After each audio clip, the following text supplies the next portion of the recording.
welcome back to the Peaceful Motherhood Summit. I am here today with Rigel Smith.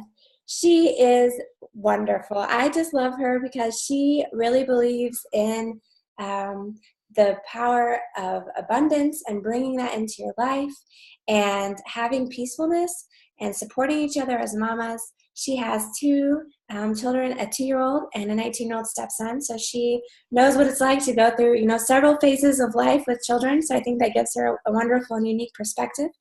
She's also a Blue Diamond leader with doTERRA oils. She helps moms and women and people with holistic health and detoxifying their life. And when she's not doing those things, she really puts her family as a priority. That's another thing that I love. She can find her in the mountains of Colorado. And if you see her on the trails, make sure to bring her some kombucha. All right, Rigel, I just want to get started. Thank you so much for being here. I really appreciate it. You're welcome. Excuse me. I have a little bit of a rasp in my voice, so I might have a drink while we're talking. So can you just start by telling us a story? And I know people can find you on blissmama.com, but tell us what inspired Bliss Mama. Absolutely. So Bliss Mama was really inspired by this feeling of what I wanted to feel in life and in motherhood. And bliss is really, to me, it's the sense of great joy and happiness. And I wanted to feel as much of that as possible.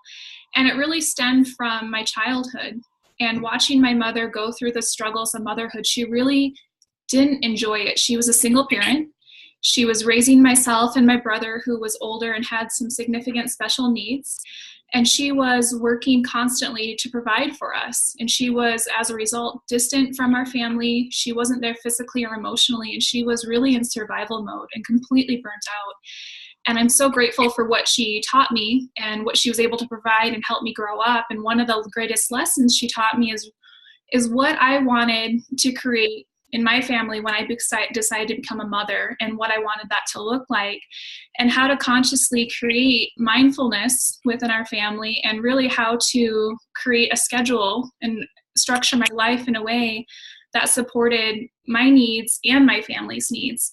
So that's really how Bliss Mama was birthed, was me wanting to feel more of that in my life, how to do it, and then ultimately how to teach others to do the same thing. That's so beautiful, and I love that you took a situation and a way that you grew up, and that maybe might not have been the most nurturing by what you're saying, by just her not being there physically and emotionally, and you took that as a lesson and a way for your own life. I think sometimes we think we maybe blame our current actions on our past, but you've really turned that around and made it such a beautiful thing. So thank you for sharing that story. I really appreciate it. I know several years ago you needed a change in your life. Can you tell us about that change, and how did you do it, and what inspired it?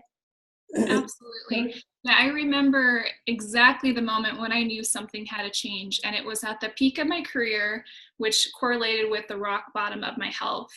And at that time, I was working as an occupational therapist. I'd worked my way up in my career rather quickly.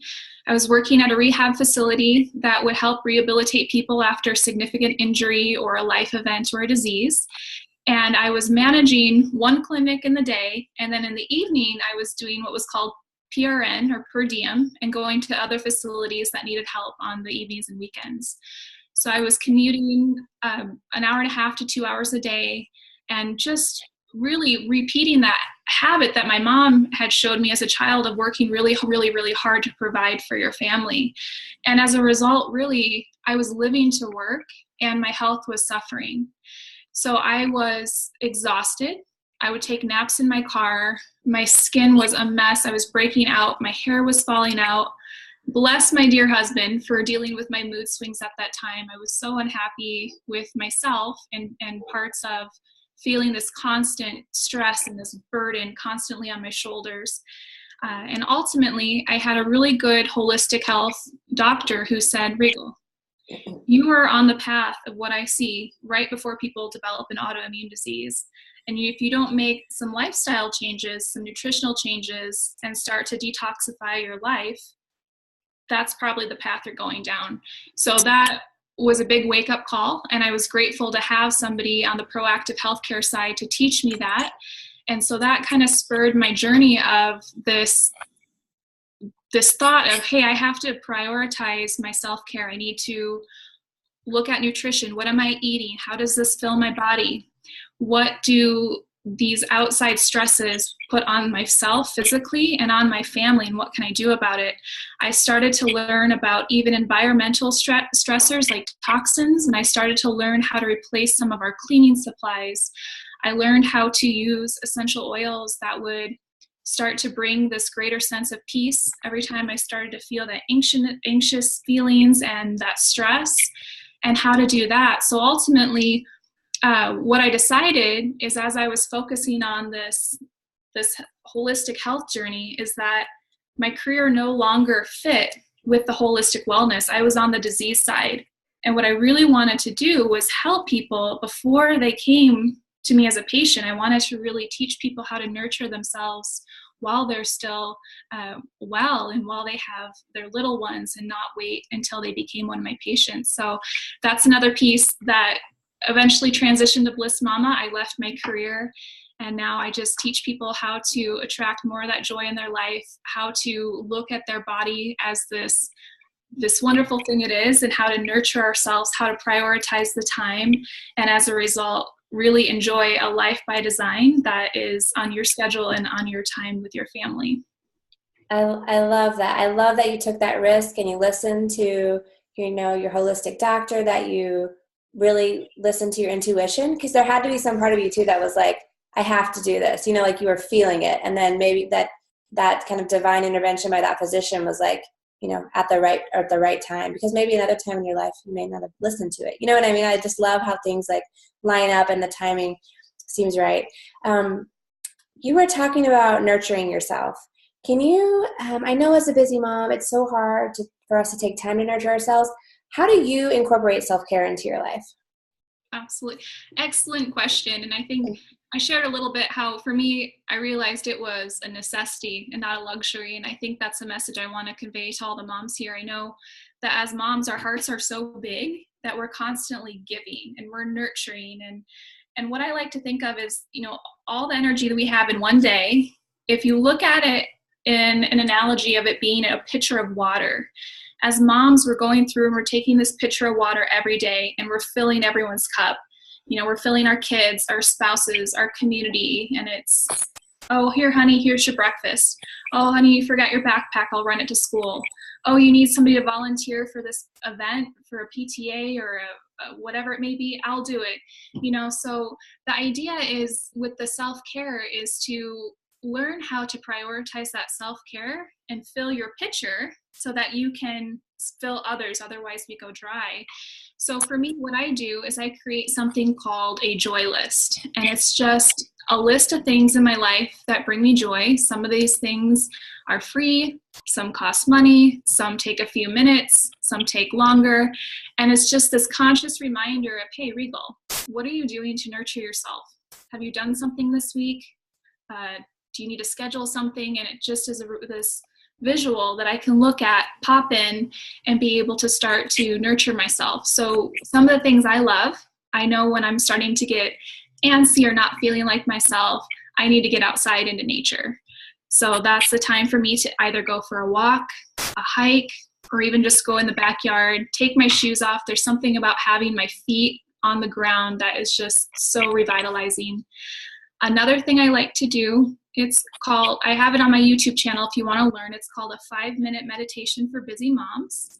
And it's a 2-minute tutorial. But basically what it is learning how to reset your mind in the gaps in your day. So whether you're sitting in the carpool lane or somehow you lucked out and you got 2 minutes alone in the bathroom, just how to take that time to just quiet your mind, reset, and just bring this sense of peace to your heart. That's probably one of my favorites. And then another thing I like to use frequently are those essential oils. There's a few blends that are called Peace, Balance, and Serenity. And those get used a lot in my house with a toddler and a teenager. So those can instantly help me reset my mood. That's awesome.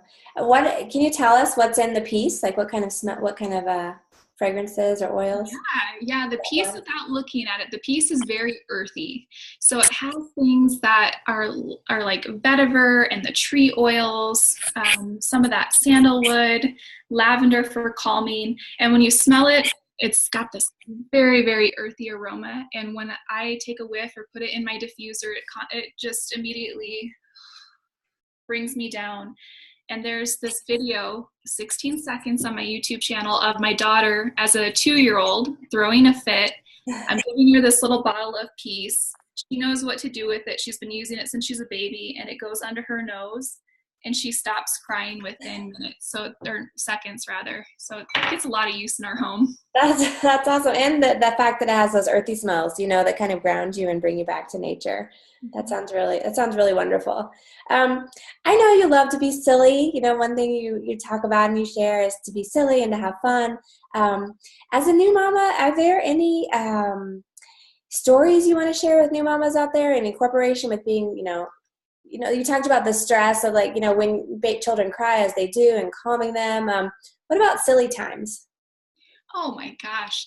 Silly times. Yes, my daughter, she's my teacher, and she gives me the opportunity to practice patience every day. So when those motherhood challenges hit, I just say, oh, thank you for the opportunity to patience. So one story really sticks out in particular because it was the moment that I knew I had a toddler. And we went to this nursery in town, a plant nursery, and we went and we made a fairy garden. So it's like this big bucket that we filled with dirt. We put all these plants in. We bought the fairies to stick in there and the little gate and everything, and it was gorgeous. So $50 later, we leave the nursery. We come back. She wants it in her room where she can see it. And so I put it on her bookshelf near her crib, but out of reach. So anyway, she takes a nap. She wakes up. Somehow she must have levitated this very heavy fairy garden into her crib. And there is dirt everywhere. She completely dumped it over. It's in the crib. It's all over her. It's all over the floor. And I walk in and she said, "Mama, the fairy pooped." And I'm thinking, this fairy must have been saving up months and months of poo. I don't think that's what happened. And I was just thankful in that moment to have resources. So for me, I know that I can't be angry and focus on my breath at the same time. So I took a few deep breaths and whipped out my balance oil. That's my go-to when it's like, oh, I'm about to lose it. I need some balance. And then just that sweetness of when I had her as a newborn, I remember looking down at her and I remember thinking, if we as humans we treated everyone with that same love and respect and reverence that we treat this newborn baby, what would that look like, as far as how we treat others? So in those moments, that always comes back to me, and I think of this sweet little face, and that helps calm me down. But that little girl is my teacher. She helps me exercise patience every day. I had no idea that it could take 12 minutes to put on one shoe until I had a toddler. So I just go with the flow. It's not something I used to do, and now I just embrace those moments. I love that. And again, it's that switching that mindset, right, of that stressful situation or that maybe challenging, and flipping it into, like you said, like she's your teacher. I love that. I love that. It's just a simple mindset shift, Thank you for sharing that. I really love that. Are there any tips you can give to how to be fully present with your children? I mean, it sounds like you gave the example of building a fairy garden and really taking the time, to help your toddler put on her shoe or let her do it herself. Are there any other examples of how you can be fully present with your children? Yes. I think my favorite way to be present with my daughter is our bedtime routine. And one of the things that I've done with her since she was a little tiny baby, before she even understood what we were doing, is we would first set the mood. We'd put Serenity in the diffuser, and then we would do a gratitude listing. And what that means is just at night, as we're rocking before we go to bed, is we go through our day and we list the things that we're grateful for.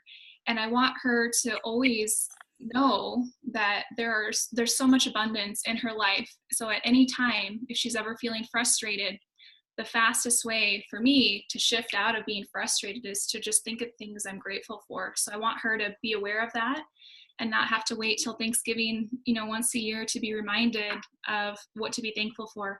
So that's our routine. We throw in our oils in our diffuser for sleep, and we for a day, and Mama, I'm grateful. She doesn't quite get all those words out, but we just kind of, she'll list her friends, and then I'll reiterate, you're grateful for, Noah and Dylan and Gavin and Wallace, and we had kombucha today or popsicles or whatever it is, and just kind of make it fun so she's always aware of all the things in her life that are bringing her joy and to be grateful for. What a beautiful thing, and a way to end your day too. To end your day on that positive gratitude. Thank you so much for being here, Rigel. I know you've been so generous to provide the listeners and the mamas with a free gift. Can you tell us just a little bit about that? Yes, absolutely. So we talked today about how to prioritize our own self-care and nurture ourselves. And I talked a little bit about what I do with something called a joy list. So I created a guide. It's specifically for you. If you feel like you're a busy mom or you don't have a lot of time, this is absolutely something you want to take 5 minutes to do. And it's to create this joy list. I walk you through what is a joy list, some suggestions you can put on your list. So I have a whole full page in there of some things that you can put on there, a nice printout of where you can start to create your own personalized joy list, and print it out and put it on your fridge, keep it in a journal, hang it on your bathroom mirror. And it's a place where you can be reminded of these things. So when you feel like your pitcher is getting low or getting drained, to really check in and ask yourself, okay, what have I done here? Do I need to schedule something? Is there something I can take 2 minutes and complete right now that's going to be a good reset? And just have this as a resource to help create more peace, joy, and abundance on this journey of motherhood. I can't wait to check it out. That sounds wonderful. Such a simple thing, but that can do so much for joy and abundance and gratitude in our life. So thank you so much for that. And thank you so much for being here and taking your time to share your wisdom and your motherhood journey with us, and about the oils. It sounds wonderful. So thank you so much. I really appreciate it, Rigel. You're welcome, and thank you so much for the invitation and for putting this on. It's such a need. Mothers need to know that you can have this peaceful experience, and it's people like you that bring that message to the masses. So thank you. Oh, thank you so much. All right, bye-bye.